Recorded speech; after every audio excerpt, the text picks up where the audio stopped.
Father, as we hear this kingdom word today, we combine our faith with this word. Our ability to believe has increased. That which you have promised is released into our lives. We will never come up short. We have faith in your word. No good thing will be withheld from us. This is our confession of faith at Refresh Family Church. May it be yours as well.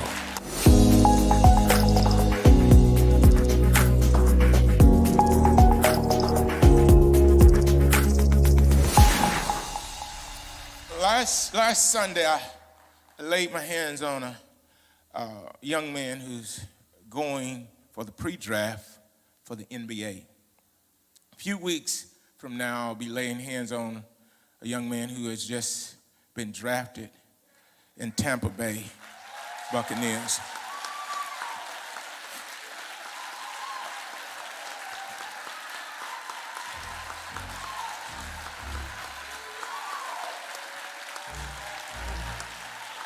Kara, I told them 10 years ago,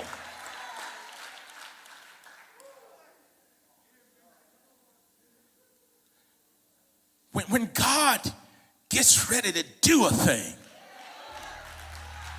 Jermaine, I'm not trying to be understood, because if they can understand me, they can block me. We are always seeking people to understand. So if they understand you, they can come up with a strategy to stop you. But if they don't understand you, they can stay up all night. They never come up with a strategy. What's on me, what's on you is the ability to overcome all conspiracies. It's better than insurance. The blessing is reassurance. Fortifies itself. The more chaotic it becomes, the more it fortifies itself in the life of those who believe. My daughter, she's in Kenya now. We celebrated Kenya. They're watching. They're watching. My sister Sharon, she's in Kenya. So they're watching. She has the blessing on her.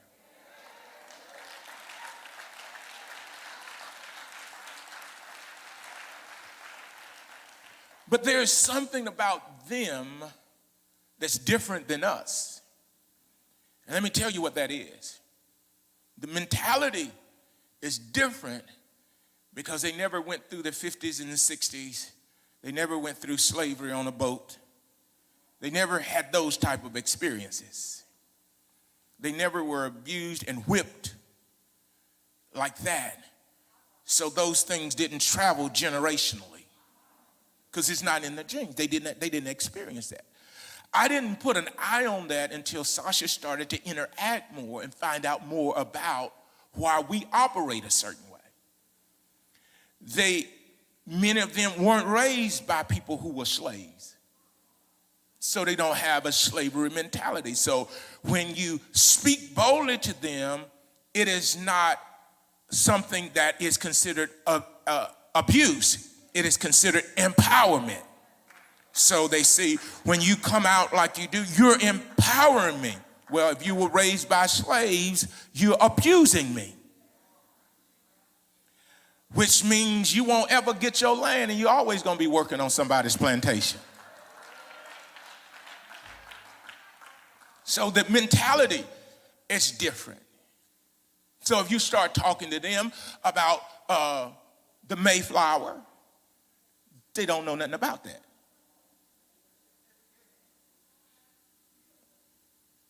Many of them were raised with a father and mother in the house. So it's different. So what we have to do is we have to bring a message, and there has to be a shout of a king in the midst of people who think like slaves. I'm going to say that again. There has to be a shout of a king in the midst of people who think submission is bondage. No, I submit as a son. I get my inheritance when I grow up. So let me get into my 3 points. I only have three. I want you to process that. Maybe you have a distaste for authority because the persons who raised you were oppressed. Before I get into number one, my dad was 91 years old. I was born when my dad was about 51. He was a Rolling Stone. And when they whip you, they whip you. They didn't play around. I never did see no blood, but by the way things went back in that day. So this is case in point. I was whipped and abused, and I think this is the way. So several generations later, because of what's been downloaded on the inside of me, I believe this kind of whipping is necessary. Because this is what they've done to control me. So now if I want control, I'm going to beat them down. So there's a misinterpretation that flows from generation to generation. My dad has some, you think my hands are big. My dad has some big old hands. And those hands, I never wanted to come down on me. John didn't know no better. That's my brother. I knew how to dodge. John knew how to get right up under there and cause enough trouble that the hand came down. I had a level of fear because of what I saw.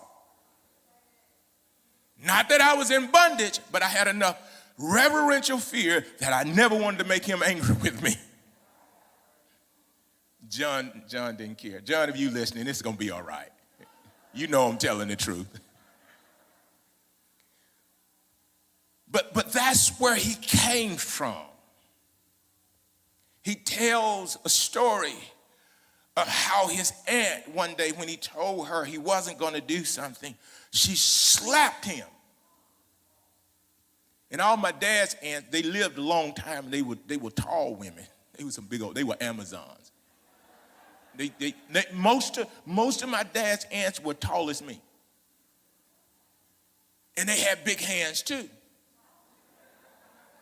And he said what he wasn't going to do. And she said, okay, we're going to see about that. And she slapped him. He rebelled that day. He left home that day. But he never knew the love of a father and love of a mother. So he left with more of a slave mentality. That's what he left with. Because they had experienced certain things. So all they functioned in was what they had the knowledge of, whether it was right or wrong. This is a different story. This is not about two boys being slaves. They were twins. This is about two young men who know the importance of the blessing, that knows that if I can position myself correctly, I'll have something on me that'll get me through life, no matter what day I'm in. Stay with me. Now I'm going to get into my points. Number one, kingdom sons and daughters understand the importance of the blessing. Kingdom sons and daughters understand the importance of the blessing. Kingdom sons and daughters. Those who think not churchy, church thinking, kingdom thinking is totally two different ways of thinking and processing. Church thinking, you're intimidated by everybody that comes around. Kingdom thinking means I have my lane. If you run yours, we all gonna do well.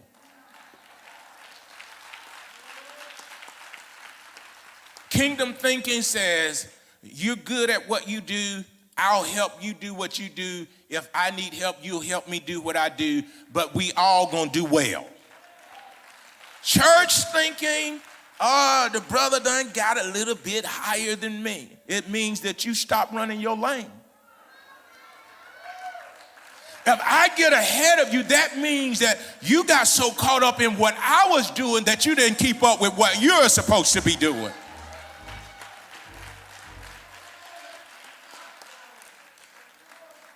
And what I understand, I am not competing with you. Because if you ever got in my shoes and grabbed my mic,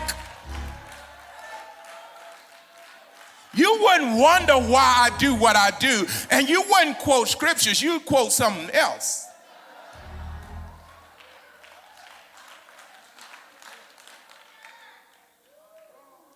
Kingdom sons and daughters understand the importance of the blessing.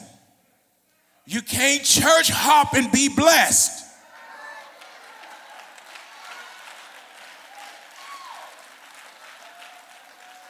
You can't hang out with scoffers and be blessed. Those are the ones who talk about the preacher and shout while the preacher's preaching.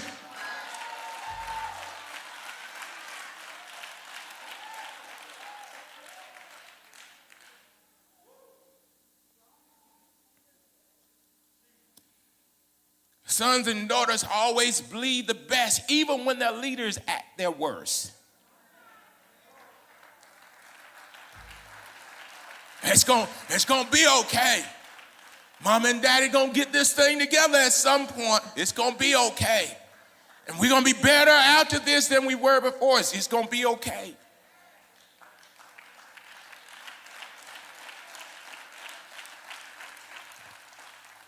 So we know, and I say we know the importance of someone speaking about our destiny because we're haunted by those who spoke and didn't know who we were and they were supposed to be raising us.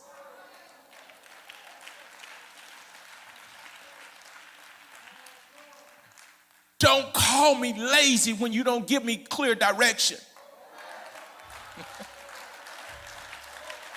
I'm at this crossroad. You can't tell me what the next move is. And you say, I'm lazy. I can't go forward because you haven't given me the next orders.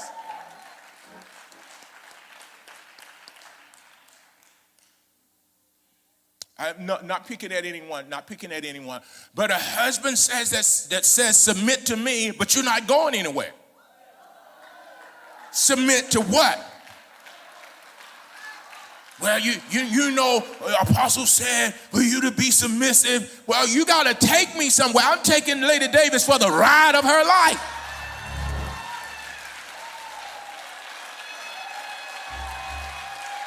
All the evidence of her submission is fruitful.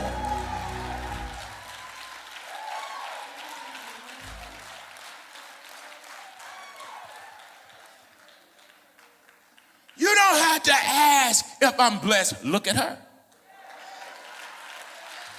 You look at her, you know I'm blessed.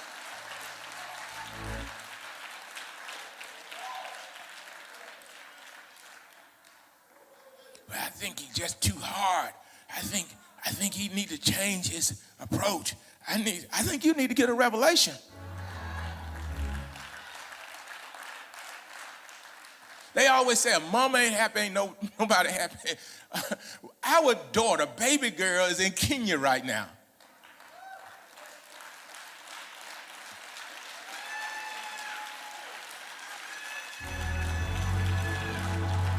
But we understand something.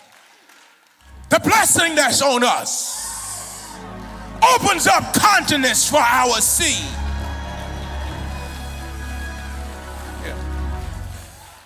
I'm about to close. I'm going on. Kingdom sons and daughters. You need to be more interested in being a son or a daughter and having the blessing than a title.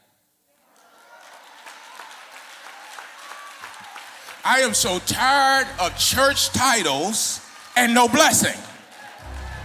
The ones with the collars on should be the wealthiest people in the earth, should carry the DNA of the senior leader of the house. I remember being in a meeting. This was back like March of 2016. March 2016. We're all sitting around a table, and my leader is asking, what's your vision? And we go around the table, and I hear everybody's vision. They get to me. I said, my vision is your vision. And he had this little smile on his face. I said, maybe in a few years or so, it may change. But as for right now, where you going is where I'm going. What you're doing is what I'm doing. What you're saying is what I'm saying. It sealed the moment. So I don't have to try to come up with something. That's the struggle. You know how many notebooks you can go through trying to come up with something? You know how many scratch pads you can go through? You know how many computers you can run down?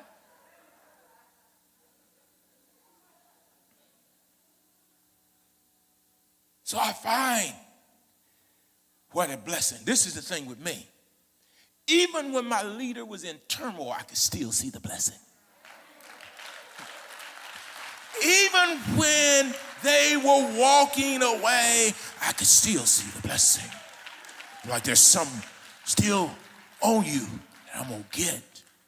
I'm going to make sure when you in your last moment, I'm right there next to you. Right there with you. I don't care what they said. They never been where you've been.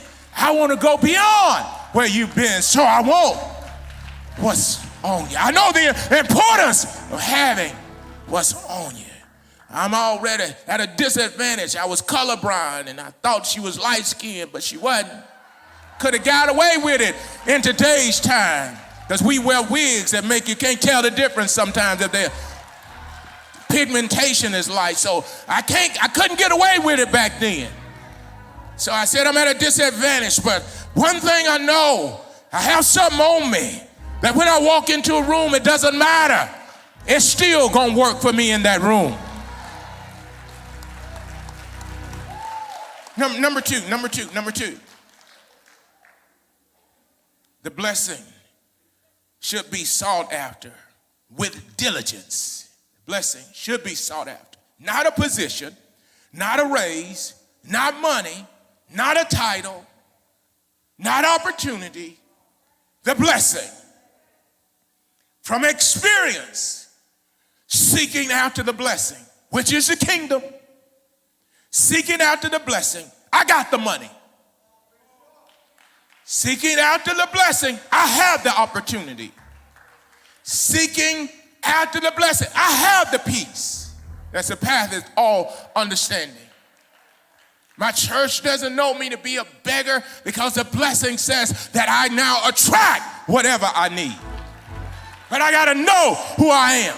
In the midst of adversity, in the midst of chaos, in the midst of criticism, I got to know who I am. It's my identity that brings forth what I need when I need it. So I wasn't seeking a position. You don't need to put my name on anything. Give me that blessing. Give me that blessing. Give me that blessing. That's why Esau wept like he wept. He knew he'd missed the opportunity of his life. Give me that blessing. You don't have to pay my bills. Give me that blessing. You don't have to follow me around. You will never have to rescue me. Give me that blessing. Because if I have that blessing, all things are working together for the good of those who love the Lord and all. They call those blessed ones according to his purpose. Where I am, temporary. The pain that I'm experiencing, temporary. The rejection that I experience, temporary. Low places, temporary. Shortages, temporary. Pain is temporary. Sickness, temporary. Everything that doesn't line up with the blessing is temporary.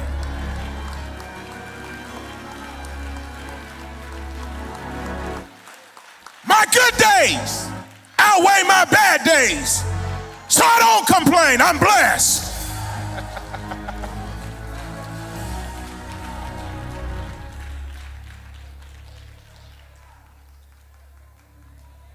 I might have singular bad days, but multitude of good days.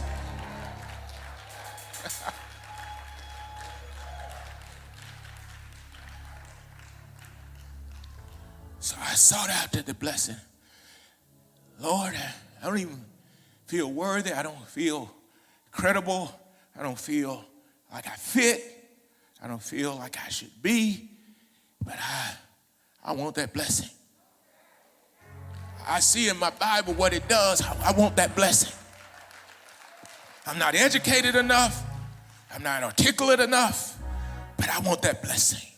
I started talking to God like that years ago. God, give me that blessing. If you give me that blessing, there will never be an amount of embarrassment that can stop me. There'll never be a time you give me a platform that I can't stand on. Give me that blessing. You give me that blessing. Because I'm going to do what you need me to do. I'm going to line myself up. And if that blessing is flowing, I'm going to catch it. They don't have to adjust. I will adjust.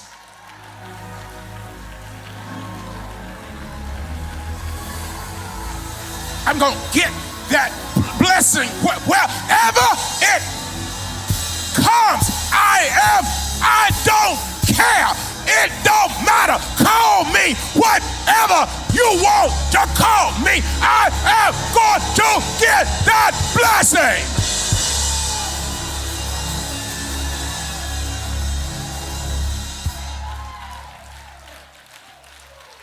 I'm not stubborn, because you can't be stubborn and position yourself for the blessing. Had to be flexible. You had to be flexible. What is he calling me for? To line you up with the blessing. Why are you texting me? To line you up with the blessing. Why are you letting me participate? To line you up with the blessing.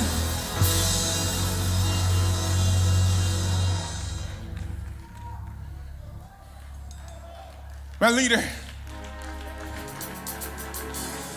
we were on the phone. He said, I have this message. It's an extraordinary message.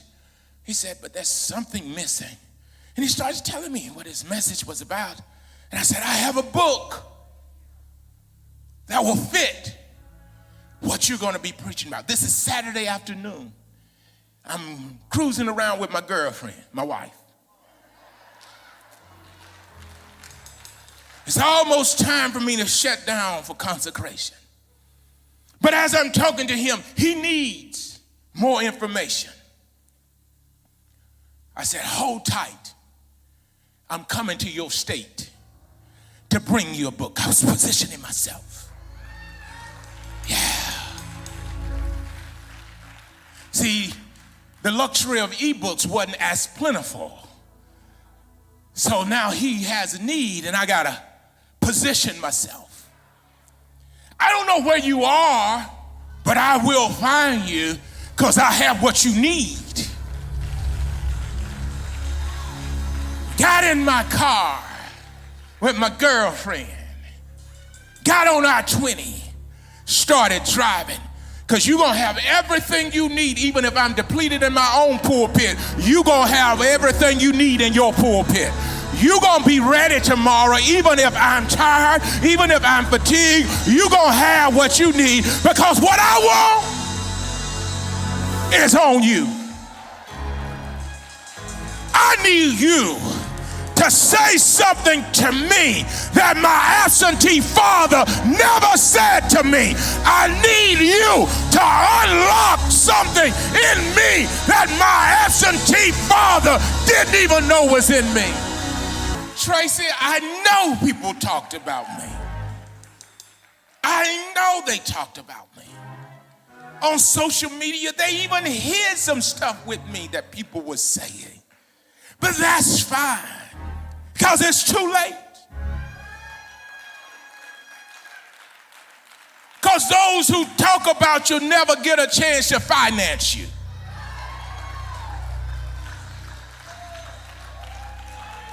You can always tell who's not giving because they always talking.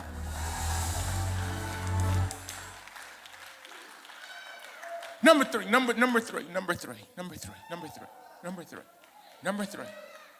I'm sorry I'm preaching like we got 10,000 people. But our broadcast on Thursday night has reached almost 60,000.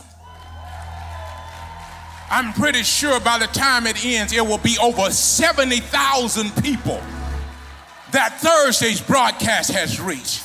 The blessing!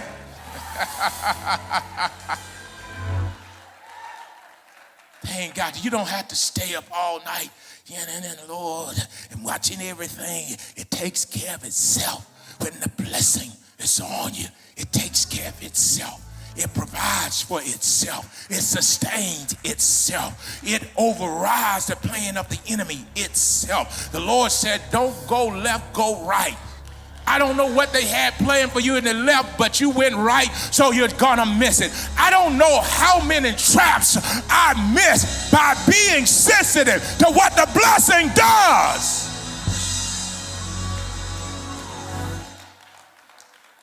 Number three, and I'm done. I was asking God, I said, God, what will work in this pandemic for your people? I wasn't thinking about for myself. I said, what would work for the people in this pandemic? He said to me, he said, go into the depths of kingdom teaching. Empower them. Tell them who they are. Tell them how I created them, and tell them what I put on them.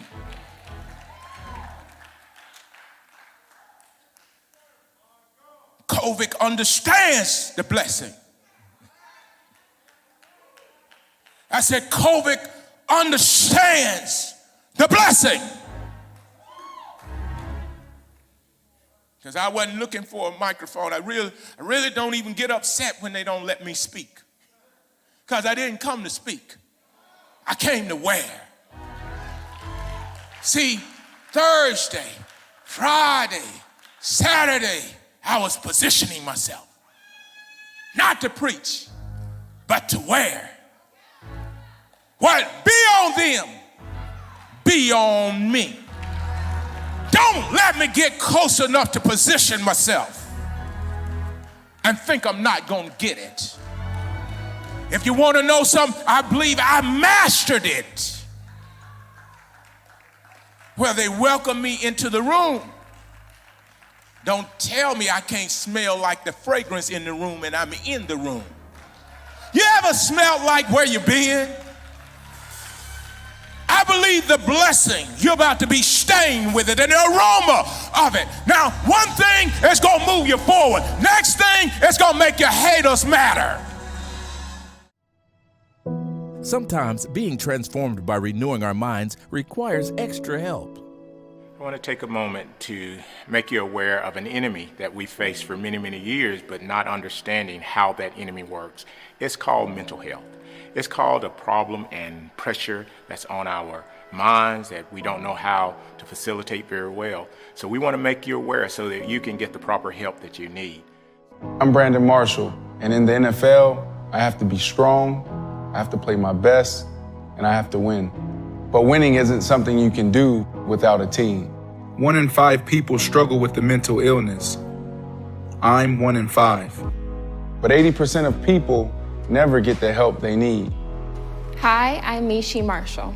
I know what it's like to have a loved one who struggles with mental health, and I know how difficult that may be. One of the things you can do is take mental health first aid. Mental health first aid is a relatively easy course, and you can be the one to save somebody's life. Be the one to make a difference in a friend, a loved one, or a child's life. We can only win together. So we're here, and we have so many avenues that we're going to make available to you on this month, because this is Mental Health Month.